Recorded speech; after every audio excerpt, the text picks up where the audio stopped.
It's my pleasure to welcome you all to this talk by Dr. Iftekhar Iqbal.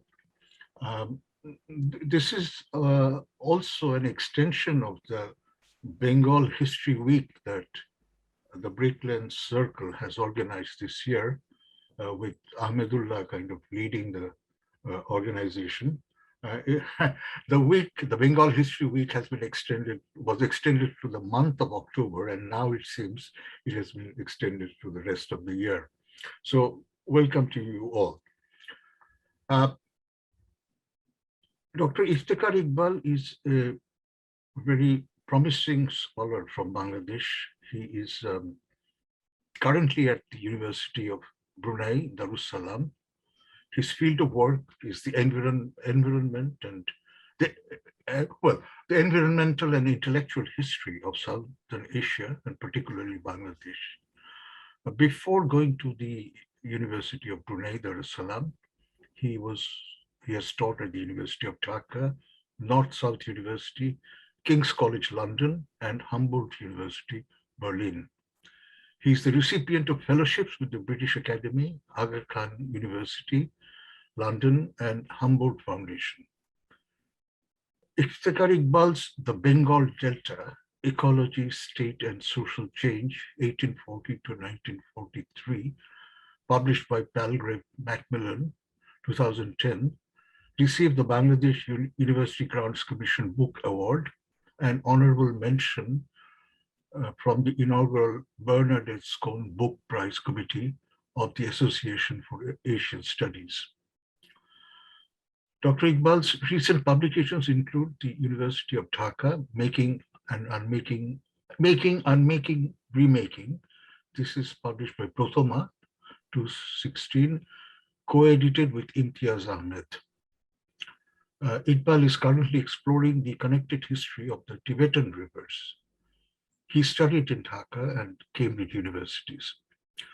With those words of introduction, let me just say we begin. Iftekhar Iqbal will speak for about 40 minutes, more or less, and then we will have a question and answer session with participation of the audience. We hope to finish within 90 minutes to 2 hours. So with that, with those words, let me invite Dr. Iftekhar Iqbal to present his talk, which is called Haor Calling An Outline of Environmental History of Northeastern South Asia. Thank you, Professor Shapan, Adnan. Good afternoon, those who are in London, and good day and good evening elsewhere. It's a great pleasure to have you, Professor Adnan, as the chair. I had the pleasant serendipity of giving a talk of South Asia Studies program at the National University of Singapore with you as the chair, I think back in 2007, long time ago. So it's nice to see you here as well. And I would like to thank Dr. Ahmedullah also. It's wonderful to be back in touch. I remember attending a few Brickland events in, I think, 2008 and 2009 during my stint in London. So I'm also pleased to see that the organization has grown to play a significant role in the promotion of Bengali studies in London. Thank you so much for having me here also.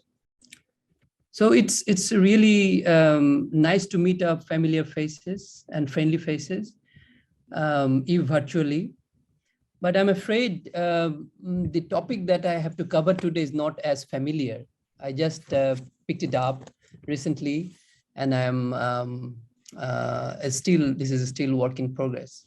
But at least with Professor Adnan as chair and discussant, we can have start some conversation. What I'm going to do is to explore the Haor as an ecological space from the perspective of the environmental history, or in some way environmental humanities. In recent times, especially in South Asian studies, rivers as water spaces have drawn remarkable attention in these disciplinary fields, as you know.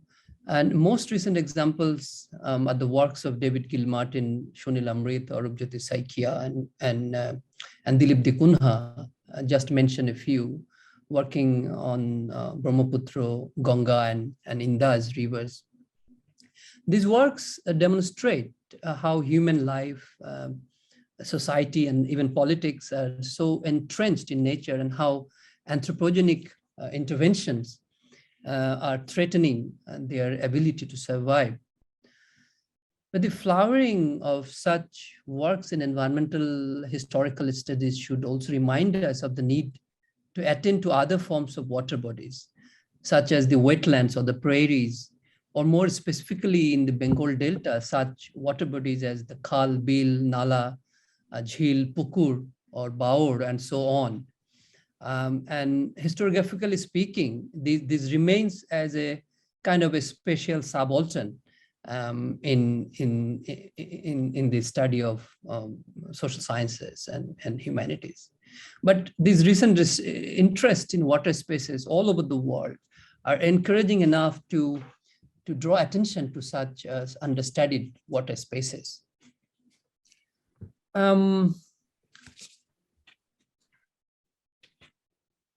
Let me, okay, so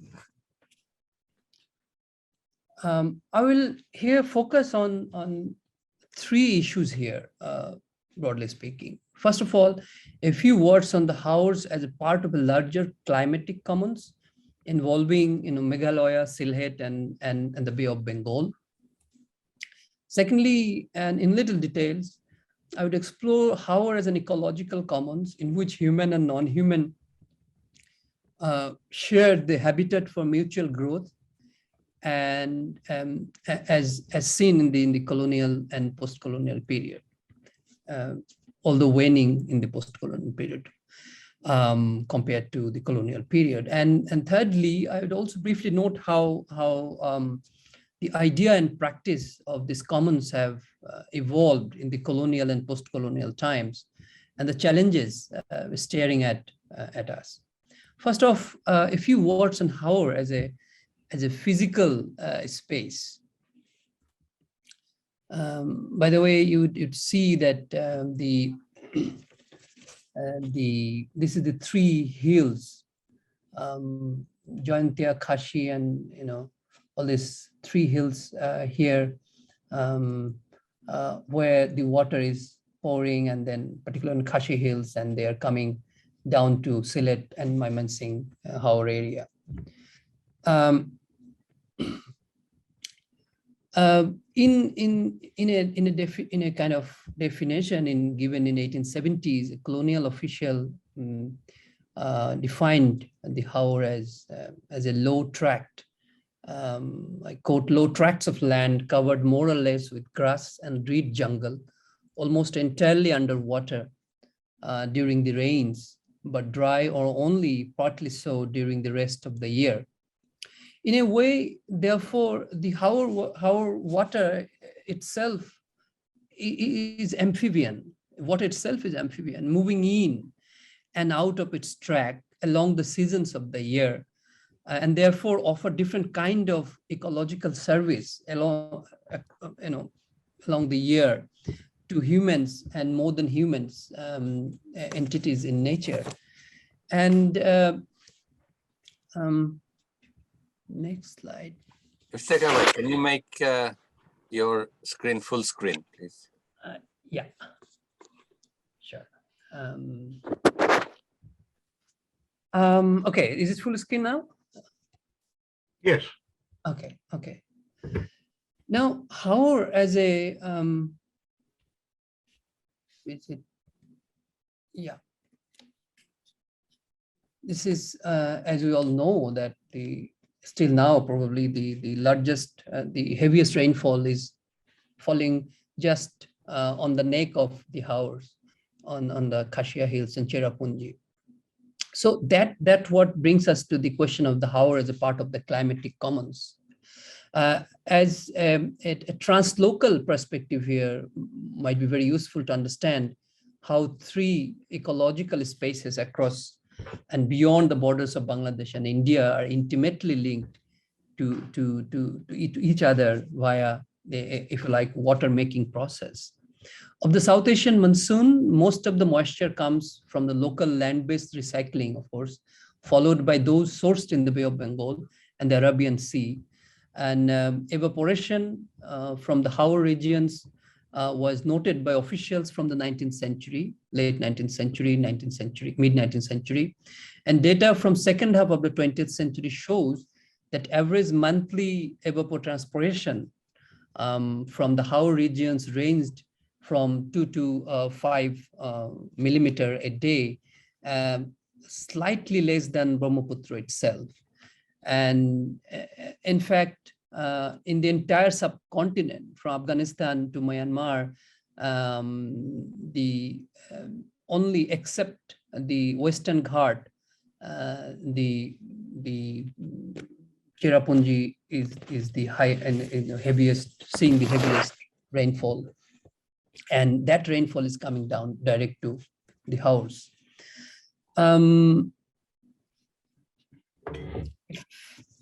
If you look at this, you can see this blue concentration at the Haors, and this is Cherrapunji here on the top, and you know this is the rainfall pattern I was showing. This is Western Ghat, and this is where the monsoon air is getting pushed back, and the rain is coming up there. So and how again, these are some of the examples on the water, some of the examples of the Haors, and the top one is the Cherrapunji. So you can see the topography of these regions.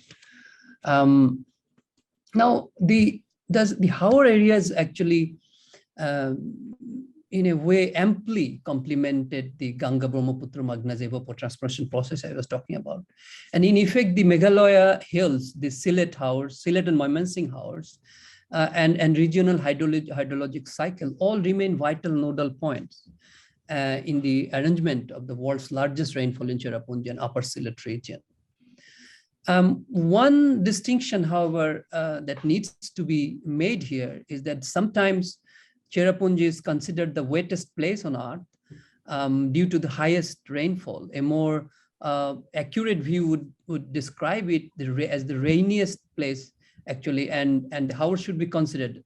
The Haor should be considered the wettest place because the rain that falls on the Meghalaya and Cherrapunji all drain almost instantly to the Haors, where it settles for most part of the year because of the steep nature of the landscape. Something that one colonial official liked it to the half-sunk Titanic ship, and the water then finds itself to the huge, quote unquote, saucer-like depression, as you can also see here, here in this picture. Now, to the question of the elements of the commons of the Haors, these Haor became an ecological commons because the space supported intense human and more than human activities to the and their life worlds and their interactions between them. Haor then invited, in a way, life chunk of the biotic universe, in which the humans were but one among many. Just to understand the human connection with the agrarian world in this region, 39 types of rice mentioned in I think in the report in 1907, 39 types of rice that was produced mostly met the demand of the local population. And in times of need, the Haor rice was exported upland, as in the famine-stricken Silchar in Assam, for example. So rice cultivation intimately relied on cattle, especially cows and buffalo, whose food was also in abundance in Haors. The receding Haor left a large swath of grazing feed, including dub grass in part of Bangladesh called dublo grass, dublo ghash, tender grass, reeds, and elephant grass also, which grew 10 to 20 feet in height. In the dry season, cows, buffaloes, and ponies were let loose on the pasture, and they came not only from the Haor region itself, but beyond, such as Kasar, located more than 100 kilometers away. I'm talking about the colonial time, 19th century, mid-19th, late 19th century, perhaps in early 20th century. But human connection with all the seasons, but life in the Haor was not but there was this human connection throughout the season, but human life in those Haors was not a walk in the park, of course. Seasonal cyclones often informed the degree of existential challenges and difficulties of mundane life, trying to coping with the liquid world. These are the social like one. I'm just not keeping pace. Yeah. So in a way, in a bonding, despite all these existential challenges and all these difficulties, there was also a bonding with the Haor ecology, which was not merely cemented with the agrarian activities. It was the cultural practices embedded in the Haor ecology that secured the deeper attachment with nature. I couldn't but help quoting this from a novel written a few years ago by Dash, I think it's Bibhash Dash. It nicely depicts one of the part of the mundane life. As the morning grows, the birds fly away to the Haor on the other side of the forest, so that there are hardly any birds at all in the songbird tree at noontime. All day long, they feed on the fish and the insects in the Haor. Evening sees them all safely to the nests. The cycle is so much a part of the life of the village that any disruption in it would be most noticeable and disconcerting to the villagers, a bad omen itself. The cultural milieu that developed in the Haor region in a larger Bengal context seemed to have given rise to a genre of poems and songs such as Hasan Raja that are different to those in Central Western region around Kushtia and Nadia, overshadowed by Fokil Lalon. There is a lot of studies on that. I'm not going into detail of that. I'm just beginning to explore. So the Haor ecology that was plugged into both the human and the more than human world was not just about the question of the local ecological resources and livelihood. Sylhet's subsistence and commercial producers and the commercial and the communicational facilities were also provided through the Haors, through the vast water bodies and transportation, ushered in a remarkable transregional mobility.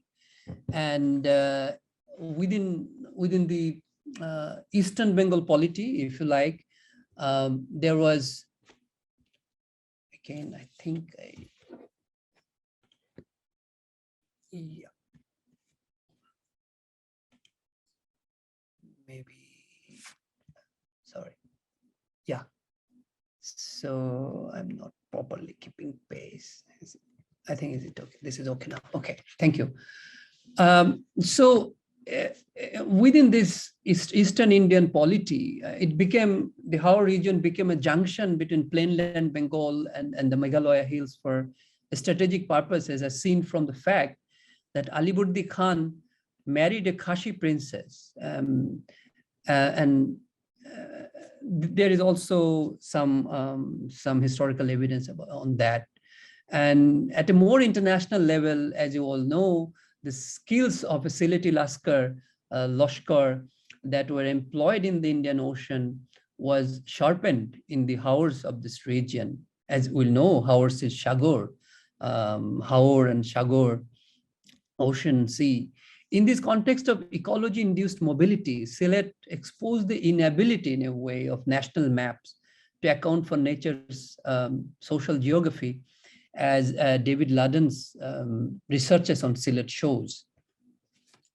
However, beyond the human sphere, the Haor looked at its best in the more than human world, as it was a sanctuary of a wide range of quadrupeds and avifauna. At the beginning of the 20th century, a large population of tigers walked on the Haor fringes of Sylhet, some of them being spotted as late as 1960s. Wild buffaloes and rhinoceros were also in good number in the early 20th centuries. A colonial official, that brings me to this picture or sketch. A colonial official mentioned, who was stationed in this region, that he called the Haor region area as the home of the swamp deer. The swamp deers, he was not saying that they were the home of, their home was Sundarban. He was saying that Haor was the main home. And he particularly mentioned the unique features of the horns of these deers, which had a regular number of tines of 12. And these were locally called the Baroshinga or Baroshinga, or 12 horn. And from their home in the Haors and Sylhet, the Baroshinga has extended their presence in Mymensingh and Assam to the base of the Himalayas, and also along far north as Purnia and the Sundarbans in the south. And that's really looking great. And in terms of avifauna, it is a very special case, as the species of birds that found homes in the house represented local, regional, as well as migratory visitors from higher Himalayas as far as Siberia.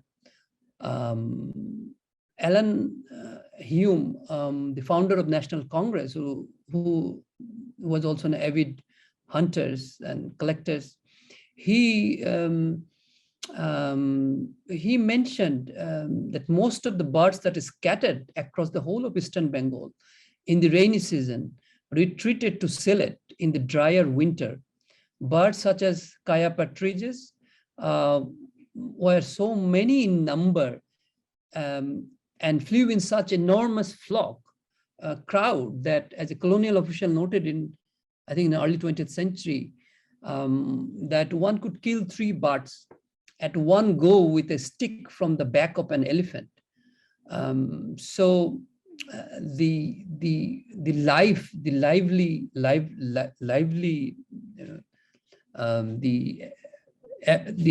nature of the environment is understood from there. In the rainy season, of course, fish was abundant, and in the dry season, it was the pasture.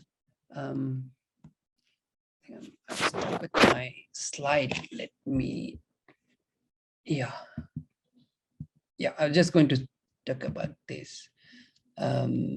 So in the rainy season, fishes, and these are some recent pictures, not from colonial time. You see the vivacity of this in, I think this is in Bishwanath, one of the haors, and this is in Tanguer.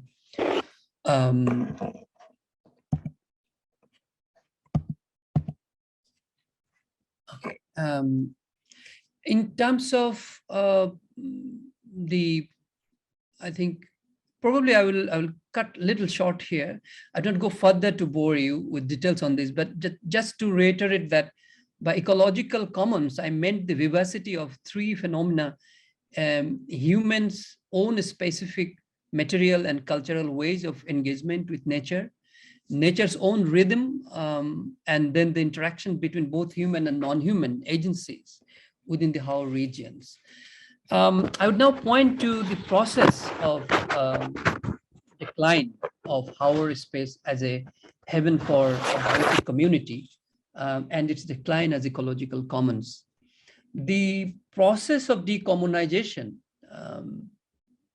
if this term works, or decommoning, if you like, of the haors began well before their edification as national resources in the post-colonial state. At the beginning, the hunting pleasure and the imagining of swamp as the swamp forest as an abode of elements that are threatening to human and expanding agriculture, found an effective ally in the gun technology, which was just emerging in colonial India, whose prime target was tiger, deer, and birds. The government offered liberal reward for each one tiger captured, and in the late 19th century, 50 to 60 tigers were being killed in haors every year. I think I got a slide here for this. I am quoting from there, Simpson, a colonial official. He was a retired official when he wrote his book. With his extensive knowledge of the region, was candid about it when he noted that deers and other animals were, quote, gradually being exterminated in these inundations, as they were killed in 10s and 20s in the place of 2 or 3 of the pre-gun era. This was due to the stupid government arrangements of selling of muskets and guns to the public. He also noted and asked, I leave you to judge the effect of the change on the game of the country. So he was writing when he was in his retirement, not even in office. And during his office time in office, he was an avid hunter himself. A Foucauldian turn of environmental governmentality and James Scott's state vigilante followed soon, however, beyond the shikars. If it was the tiger that stood between the state and the haor resources earlier, now traditional middlemen who were to be dealt with now. In the few decades of the colonial era, benign desire to secure the interest of authentic fishermen in the haor, for example, was coupled with the idea that the middlemen should be replaced by leaseholders. A middleman in this case was usually someone with the local community with some influence and financial resources with potential for being extractive. But a leaseholder would be someone who could be a local or an outsider with greater financial security, influence, and relationship with the state structure at the local or higher level, who could easily satisfy the need for classification and revenue demand of the state. And that is the beginning of the colonial and late colonial intervention into the ecological commons in a more stronger way. To the next, this is, if you can see, this is a new permit. It's a template for permitting grazing in Hakaluki Haor. It's from 1940, early 1940s. And this is probably also because of the global economic depression, the state needed more money, and they were trying to get into the possibilities of extracting revenues, and Haor became one of them. And the state's intention looked genuine in that its regulations recommended leaseholders from local haors area instead of outside in some ways, and the protection of brute fish and fry. But to legitimize the leaseholding schemes, it was necessary to argue in favor of larger lease for longer period, at least 3 years. I'm talking about the late colonial time, and to be concluded with these leaseholders. This involved greater amount of deposit money that actual fishermen or a small riparian land occupants were unable to afford. So in a way, this was going the state's way, although the state was about the community, but the twain shall never meet in a way. Bathans, another word, Bangla, I think also used in Sylhet maybe, the bathan, or the grazing field for buffalo, cattle, and elephants, also came under such leaseholding system. As you know, this pound system in I think a few months ago, in somewhere in Bangladesh, in a district, a goat goat strayed ate some flower leaves in a magistrate's office lawn, and the goat was confiscated, and the goat owner, a poor I think cultivator, he had to pay a lot of money, or something happened there. So this colonial genealogy of Bathan, of occupying the Bathan is still haunting us in some way. The cutting of fodder grass without the permission of the permit holder, sanctioned by the state, also became punishable crime in Hakaluki Haor, the largest one. So that's the beginning of the decommoning. Now, avifauna survived mass extinction partly because a good number of their population were tourists for a few months and returned with refreshed stock. But the gradual decline of the number is quite visible in the recent decades. Probably you can see it here. In the late winter of 2007, for example, 20 bills of Hakaluki Haor hosted more than 51,000 birds of 42 species. Of these, 18,000 birds, reparenting, representing 29 species were guest birds, and the rest of 13 species were the local or permanent resident. In February 2021, the total number of birds in this house dwindled to, as you can see, less than 25,000. It's from last year's figures. In terms of fisheries, for example, at the Hakaluki Haor, at least 32 species of fish has disappeared in the last 50, 60 years. The most violent blow to the commons, however, came through the 1947 partition, decolonization process, when Meghalaya ranges, including the Cherrapunji, became part of the haors, part of India, and the haors became part of Bangladesh. And this means that after the colonization, the features and contents of these two hitherto connected spaces were articulated in two different set of vocabularies.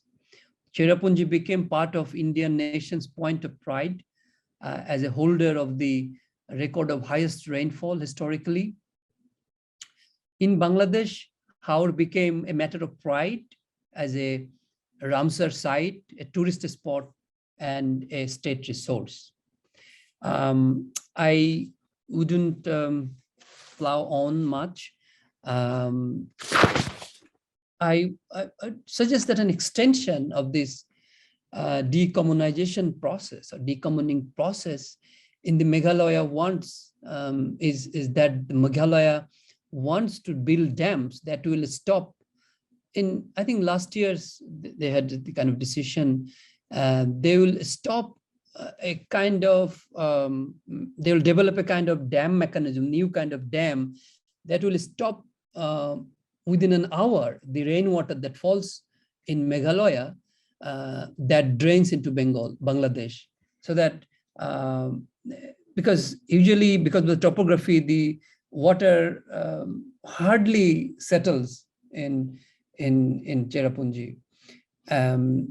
So the dam would be trying to control that. And already there are several dams on the water bodies that connect the haors. Now, the idea that both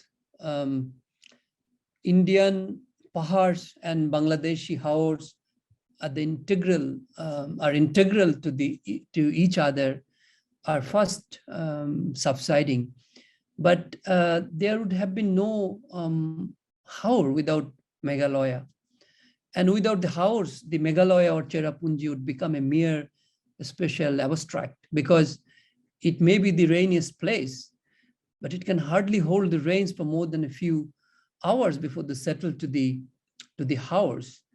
And the artificial dams to rain on nature would bring some temporary satisfaction, but will eventually disrupt the interconnection of nature of Pahar and haors. In a way, the much less water in a year in Haor area, the evapotranspiration would be much less, and there will be less possibility of rainfall, and Meghalaya itself will get less water. So it will be a spiral process. It will affect everyone, both Meghalaya, haors, and the climate and the climatic uncertainties. As we know that a lot of things are happening in the atmosphere now. Monsoon itself is process itself become erratic. So all these are looking really problematic if we stick to the state-centric perspective on natural resources and nature. It is in a way, if you follow Dalton Hooker in the mid-19th century, as in this sketch, you'd not actually see much of a break in the chain or chain of nature between the Pahar and the Cherrapunji. This is from Cherrapunji looking at Sylhet plains. There isn't much of a break between nature, between the topographic proximity and interlinks and connections. So I would stop here. I would just suggest that we have come a long way after partition in 1947, and it seems that the immediate repercussion, immediate devastation on human life crossing borders on both sides were absolutely dehumanizing. But as time passes, we get to know that the long-term impact has been on the nature. And if we don't look beyond the national state space and look at nature in its own natural context, I think given other issues of climate change and all these things, maybe we are in for a lot more trouble. Hopefully that will not happen. Let's see. So I'll just stop there, but I think we can pick the conversation from here. Thank you very much.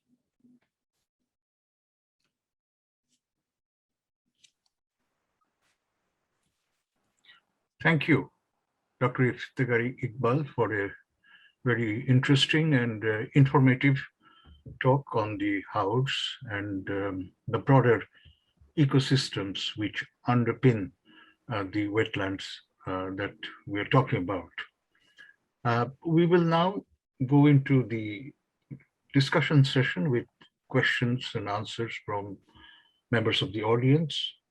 I invite you to send your queries and comments to the chat, or alternatively, raise your hand so that we can call you directly. Now, while people get their thoughts together to ask questions, let me make some comments of my own. I think a key, apart from the environmental change per se, from the point of political economy, the crucial question is, how did the property rights in the Haor region change? This is part of the decommoning process, but it's a much more complex process than the kind of privatization and enclosure that is observed in other places. One question is, this is, I think, Iftekhar, you didn't perhaps have time to discuss it in detail, but what was the land rights like? What kind of sub-infeudation was in existence here as compared to the permanent settlement arrangements in the rest of Bengal? And how did this change in the specific area that we call Sylhet today, but Sylhet, as you know, was also part of Assam at one point. So how did all of that historical change become manifest in property rights that led away from open access to restricted access by leaseholders, by intermediaries, whatever? A second question that comes from your account is the seasonality, what you call the amphibian nature of the haor. Now, I don't know if you are aware of the work of Therese Blanchet, an anthropologist who worked in the Sylhet region as part of the Flood Action Plan study number 6. And she made some very detailed anthropological studies of how the seasonality of the water regime in the haor produced different landscapes with different or contrasting livelihood patterns in the different seasons of the year, particularly between the haor as it was flooded during the rains and the haor that had dried out to some extent, had become grasslands, had become the kind of bathans that you were talking about. So that is an interesting area, and I wondered if that source of information and indeed analysis on the haors is something that has come into your analysis. Now, in more recent times, I'm talking about the last few months, we are hearing government plans about building flying highways or flyovers over the haor. Yeah. And this is obviously being sort of drummed as part of the government's great development achievements. But I wonder, to what extent, if highways were built, transfers through the haor regions, how that would impact the ecology and indeed even the economy of these places. Given the history we have of, say, railway embankments in Bengal and their impacts, their ecological impacts, their medical impact, their impact on health in terms of malaria and so on, how would building this new generation of highways sort of flying over the haors actually affect these regions? Also, are we facing risks of uncontrolled drainage of the haors, a kind of draining of the swamps? And if so, what might be the consequences for ecology as well as human existence? You also mentioned the transboundary aspects of this, and I wonder if the Tipaimuk Dam, which is due to be commissioned or has perhaps already been commissioned, what kind of impact that might have on the watershed of the haor water, so to speak. And more broadly, since this is an area that you've been talking about in recent discussions where I've heard you speaking, the transboundary effects, particularly in relation to India, on the ecology of Bangladesh, of constructions on shared rivers, on co-riparian kind of tracts, how the dams and barrages and the river water transfer schemes, all of these are likely to damage the northern part of Bangladesh generally, and the Sylhet Haor region in particular. So I'll request you to respond to that question while we wait for questions from the audience. Okay, thank you. I think these are all very important aspects that need to be focused. As I was telling at the beginning, I just started working on this region, but I think political economy question of property rights is really vital. Without that contextualizing here, we can't go a long way with discussing. So this is very important, but I haven't really dig deeper into it. But in my book, The Bengal Delta, which focuses on 19th century and mid 20th century, I think I had some discussions on this region, but not specifically Haors. But I think part of these regions were outside of permanent settlement in some way, particularly in the higher region, higher plains, higher territories. I think I cannot give you very specific details on that. Probably you know better. You have been working on this for some time. But I have seen reports on resistance on the part of cultivators at some point with the leaseholders in fishing rights. I think a few months ago, I think there has been some incidents, and that means the current, even if there is occupancy rights, I think these are a bit shaky and vulnerable to intervention by forces other than the cultivators. So I'll definitely look into that when I work further on it, and I will also contact you for some references. For the other questions, equally important. So flood action plan, you have also worked on that a long time ago. You have a very strong and very convincing critique of these mega projects, how it destabilizes ecology. And that in a way remind me of the Delta plan to how, I'm not sure how it is going to pan out, but probably it will multiply the problem that we had in flood action plan. I'm not sure, it's early to say, but the main problem is that there is an issue of looking at the issue of policy. Let's say in the recently I was looking at these projects on drawing water from Padda and Meghna by pipelines to Dhaka, where the underground water is declining. And so one project is run by China under the brand of Belt and Road. Another project is run by probably Asian Development Bank.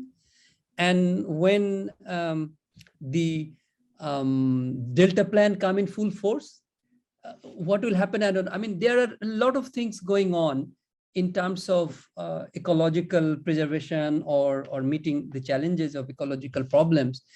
And so it will be very difficult to predict what's going on in Bengal Delta as such. It's so to your question of flood action plan, this brings up all these issues. Let's see how it goes. Yes, seasonality is a very interesting point, because I think the way of looking at water itself as amphibian broadens up a lot of possibilities. So in full-blown rainy season, we have ocean-like space, and we have more fishes and all these. But as water recedes, I think it gives way to the grasses to grow, and it serves as fodder. And so this, in any way, it brings in non-human livelihood into flourishing. So seasonality is very important, but I'm not sure if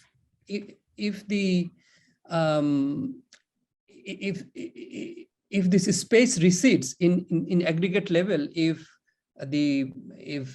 this region is reduced and shrunk, then probably all these advantages of seasonal ecosystem services will also be shrinked. So that's another possibility. Flying highways, I was following that very eagerly, and it reminds me of late colonial period, the Bhadraloks of Dhaka and Calcutta, they were blaming the colonial government for not having a railway from Dhaka to Aricha, because they were saying that the colonial government is anti against us. They don't want development. They don't want progress. That's why they are not making a railway from Aricha to Dhaka. But the colonial engineers actually found that was, and also in Borishal, they also wanted railway in Borishal. So for a long time, even the colonial state, they didn't feel it is practicable to have railways on high embankment on this territory crisscrossed by hundreds of tributaries, canals, nala, and all these things. But again, now, after many, many decades, we are planning railway in Borishal. We are planning railway probably in also, we are already having it. So the impact, as you were mentioning, and also I had a detailed discussion in my book on this, and connecting all the way to the Great Bengal famine with railway and its impact, and also water hyacinth, the plant that grew along the railway. But now in 21st century, I think the challenges are definitely, I believe this will have adverse impact on the haors, because it's not just about the problem of siltation and the problem of problem of dissection of ecology in a way that these highways are doing, but also about the problem of mindset, because people who were using boats during the rainy season and during almost half of the year or more, they were they knew that there is water was a part of their life in an everyday sense. But once you are driving, that whole world becomes subsidiary to your ecological consciousness. So in a way, that's on both perspective. I think it is physical context, physical ecological context, as well as in terms of ecological consciousness. This is going to have long-term impact on haors. And transboundary aspect, this is something that I picked up yesterday, I think 2 days ago, in this Bangladesh at 50 conference with CPD, in a way that is very frightening, in the way that if we divide Bangladesh into 3 major regions, or 3 or more, it's a northwest, that is Sundarban area, and is already affected. And Satkira, we have perennial water logging in the Satkira area, Bhavodaho, there is water logging, because the polder that we had in the 60s are no longer working, because it needed water to come, the fresh water from the Podda tributaries. So that area is completely salinized and also waterlogged area. Production is low now. And then further up in northern Bangladesh, because of Farakka, problems are also over there, in a way, very complicated issues. And then because of Tista in Rangpur division, we all know even a quasi-famine situation exists for most part of the time. So only area that is left is the northeastern Bangladesh, the haor-induced ecology. And Sylhet is the 3rd largest economy in Bangladesh. So with 40 billion, it is much richer than even Nepal and Afghanistan, and the combined GDP of northeastern India, except Assam.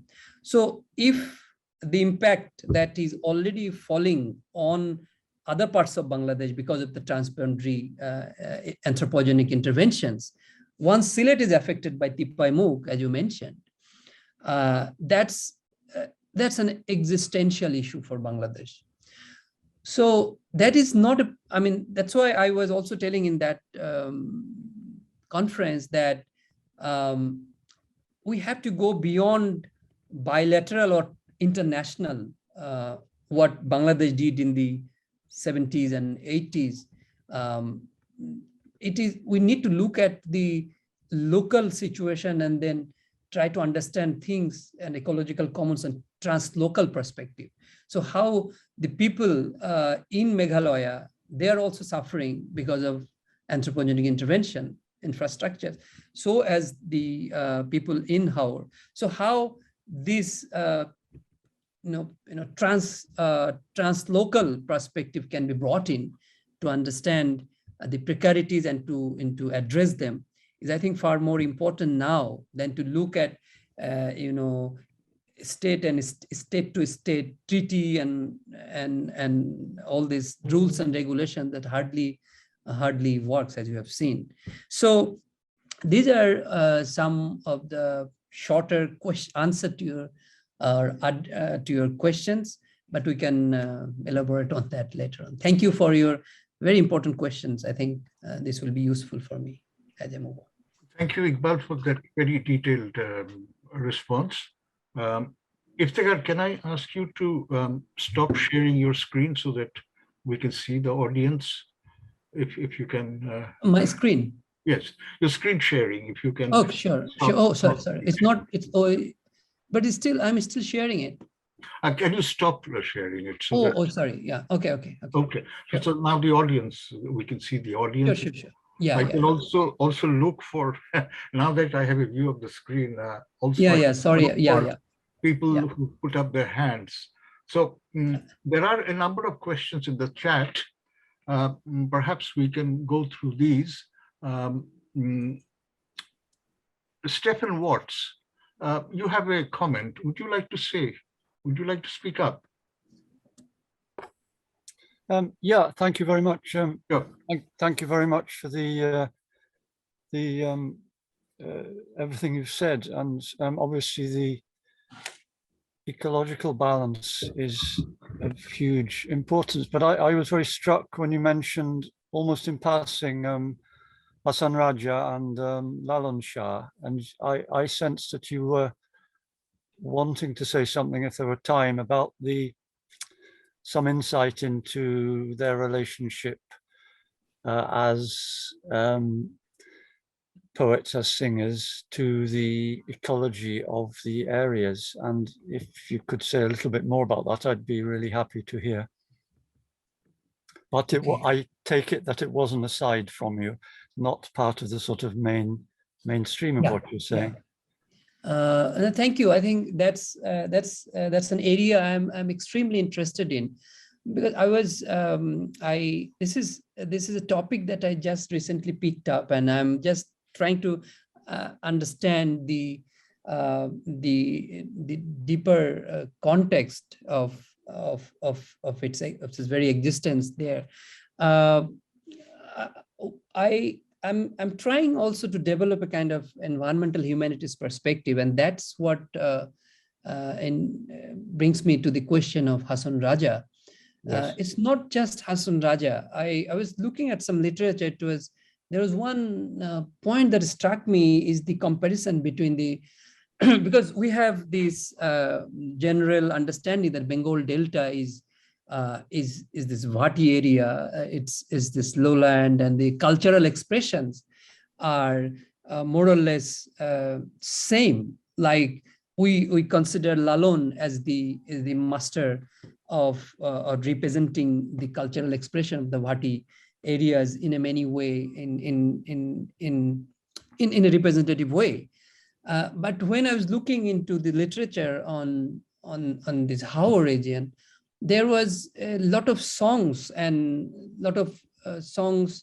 I think Abdul Karim, and there are a few others I cannot recall right now. Because but there were this genre that gives you a little slightly different flavor than in northwestern, central western Nadia or and Kushtia regional cultural expression. It is not that they vastly differ, but the composition, the vocabulary, the words and tune slightly differ. So what I'm trying to understand, whether these genera actually provide a slightly nuanced appropriation of ecological understanding and representation compared to what we know for sure that Lalon and its genre was. So Lalon had this humanist perspective, humanist aspirations, and in Sylhet region there, I read some poems. They also had a humanist aspirations, but the way they were presenting and representing, and the instruments even they were using are somewhat different. So that was intriguing for me, but I'm afraid I'm right at the moment. I don't have enough data to give you a very full details of that, but I can tell you that there has been remarkable remarkable wealth of cultural representation of nature in there. There is one, I can just give you one example of my head, is that there was a story, there was a song about a dakat, the robber, Yeah. who spent a lot of time doing mischievous things, but then he was spending his time around the Haor area, but then he came to his senses, and it was saying that he came to senses because he understood that I shouldn't do that. In a way, it somehow connects to the natural order or something like that. But again, we have to go into detail. And then there is a song, I think, very popular song. It is rendered popular by some new young artist about prayer time, that আসরের নামাজের কালে আমার নামাজ আমার হইল না আদায়.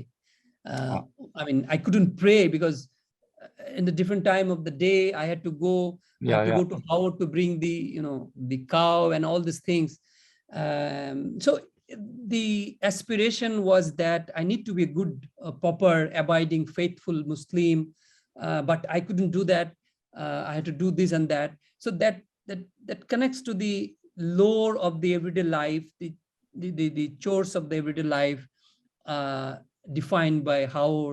But so it means that there is this aspiration for becoming pious, becoming good, but this is tuned to the rhythm of the natural world they are in. So in a way, there are a lot to explore in the literature, in the cultural representation, in the work that is being done and that has been done in that region. But I think this is a very important area, and I'm sure there are a wealth of materials. Thank you very much. Thank you so much for saying all that. Thank you. We have an extended comment from Debojyoti Das. Are you still here? If not, I will try and just read out this comment. It says, I have very specific question in relation to human and more than human space in haors. Have you focused on oral history surrounding haors? Like, for example, in the Sundarbans, we have narratives of water demons and Jokher Dhan. Are you only focusing on the material life of haors or going beyond them in these wetlands? I'm presuming haor is a Sylheti term. You can look at the work of Devjani Bhattacharya. Climatic common is an interesting and useful term. Do you draw from some literature? I'm more interested in folk literature beyond novels and contemporary literature, where the haors are defined as wastelands. Was there any taxation system by the colonial administration? So a set of questions rather disparate by Debjyoti Das. Do you have any responses to that, Iqbal? Yeah, I think there are a lot of questions that will take time. What I will say, I think the last question connected to your question also. But in terms of folk literature, I haven't, there are this Mymensingh Gitika, you know, that probably not exactly talk about Haor, but it also talk about, I remember there are some references to Haor. So that's because we're talking about Sylhet and Mymensingh, and Mymensingh Gitika has a lot of materials, but I'm not yet into those yet, but I'm really planning on this, and that connects to the question of Stephen Watts. So I think these are areas that needs to be dealt with, and I will do that on that. And Sundarbans, yeah. I think Sundarban ecology and Haor ecology are not really same in many ways. They have different tone, different cultural intonations and fabrics. But there are definitely a lot of oral historical materials. And I have seen some books that has interviewed Boyatis, like bird singers, and there are a lot of materials on which to build. Climatic commons is interesting. Yes, climatic commons is, climate is always commons. It has been common from the time when the planet Earth became habitable for human beings. So climatic commons is has already been there, always there. But I think with anthropogenic and with the coming of Anthropocene, this has gained much more currency and resonance.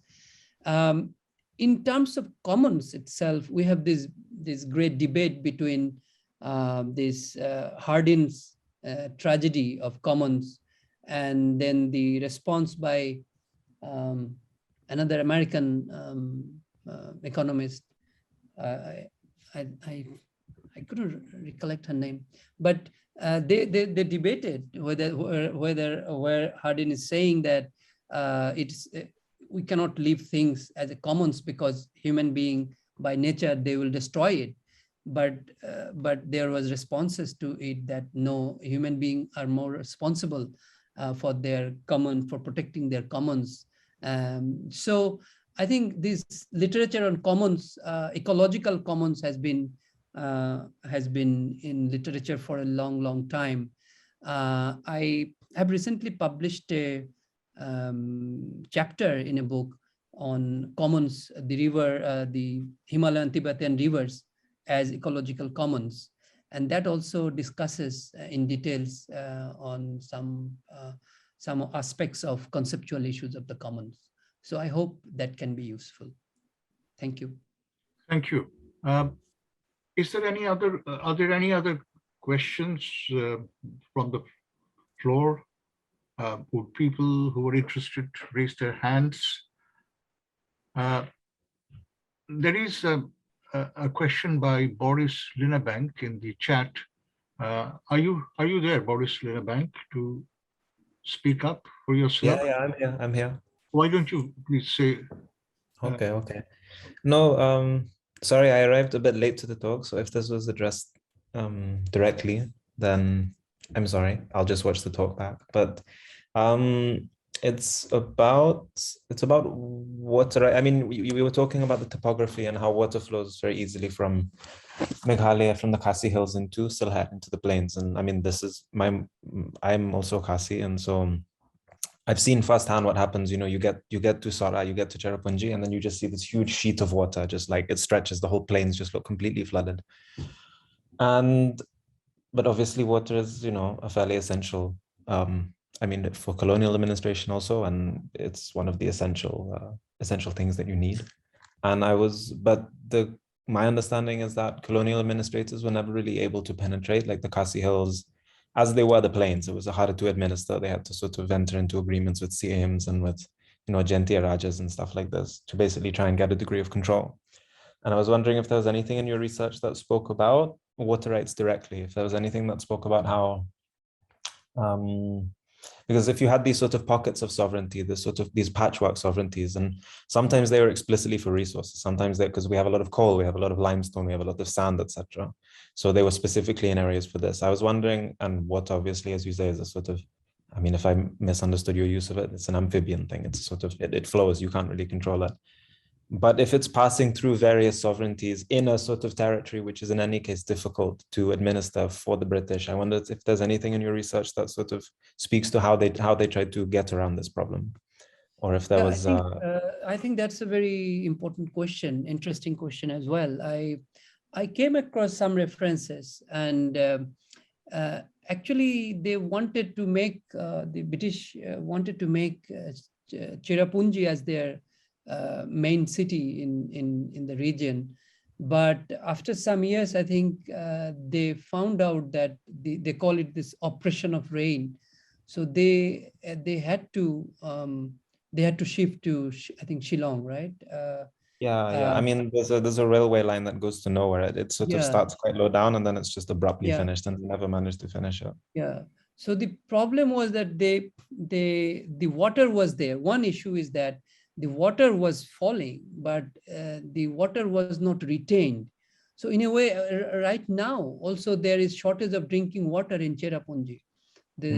So there has been a lot of things, but during the colonial period, they really wanted at the beginning to establish their stronghold, but they failed. So in a way, the rain was inimical to their domination in some way, but that didn't stop their exploration of the I think the minerals and some of the the mining of some resources, ground resources. So I haven't gone very much into Cherrapunji landscape, but there are some new research on that, I guess. Now Cherrapunji is called Sohra, right? Sohra. No, it's always been both. Cherrapunji was like the Sora is like the Kasi name, and then Cherrapunji is, I guess, maybe it's a Bengali word or a sort of a Creole word. I'm not sure. Yeah. So in a way, you are right that they found plain land as easier to dominate, but at the same time, we need to remember that in the population was not much in Cherrapunji area. So they didn't find a lot of opportunities for revenue generation. So that was another aspect which led them to abandon the idea of making a big city or provincial or state level establishment there. So they had, but they definitely were after the resources, earthbound resources there. But somehow that really didn't click in a way that resource extraction would lead to urbanization. All this didn't happen precisely because the water was not retained in a substantial way. And to overcome this, I think more post-colonial new hybrid dams are being proposed, and probably these technologies will be able to stop the flow of rain to the Haor in some ways. So let's see how that happens. I'm not sure if I have answered your question. No, but it's okay. I've still learned a lot, so it's fine. I mean, my question was sort of was a bit of a long shot. I mean, but I see what you're saying. Yeah, I mean, and also on the dams. Yeah, I mean, there was one project which was meant to take place, which they seem to have sidelined this dam, which would hold the water. Yeah, and things are changing fast, and there are. I mean, the policymakers are really looking into the possibility of erecting dams rather than not having dams. And there are also a lot of peasants and some villagers have been resisting some of the project in Meghalaya, as far as I saw. Let's see how No, it, that, how it yeah, goes. okay. Yeah. Okay, thank you. Thank you. Thank you. Raises very interesting questions about transboundary linkages and resistance movements. I do know that there was a mobilization of resistance within northeastern India, particularly Meghalaya, against the potentially adverse impacts of the Tipaimok Dam. And they had linked up with NGOs in Dhaka, which were concerned about the impact on Sylhet. So there has been some degree of interlinking between groups which are trying to resist the huge hydroelectric dams and barrages that are being constructed upstream of most common rivers that India and Bangladesh share. But that is a complex topic, and we can perhaps discuss it some other time. I see from the chat that Ananda Gupta had a comment. Ananda Gupta, would you like to speak for yourself?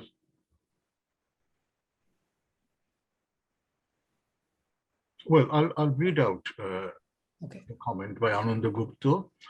How do you connect your work with more than human relationship with nature? Are you looking at your work through the process of Anthropocene? Thank you for your presentation. In a way, you've answered this before, Iftekhar. Do you want to respond further? Yeah, I think partly, yes. I think I have given some examples on, basically that was the main point of my talk today, that how human and non-human, share the same habitat. And of course, it would be useful to have a anthropogenic lens, and that is what I am also partly using. Thank you. Are there any other comments from the floor? I see Zahin Mahmood's name. Zahin, are you the Zahin of FIDV in Sylhet?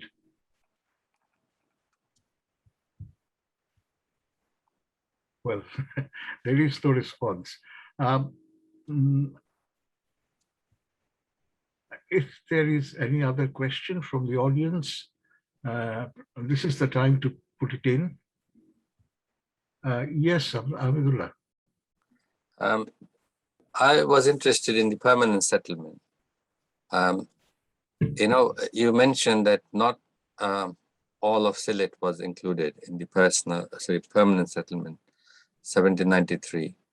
I think you were suggesting that the hilly or mountainous area of Sylhet was not included, right? If you look at Sylhet at that time, what percentage was like hilly and what percentage was like plain? And where can I get specific information on that? And also how the land tenure system changed, in Sylhet over the years since the permanent settlement. I think B.C. Allen's Gazetteer of Sylhet, I think it's called Gazetteer, probably early 20th century, and also William Hunter's has work on. I can give you the specific volume number. So these two would be very, in terms of primary resources, would be useful. William Hunter and B.C. Allen, particularly B.C. Allen.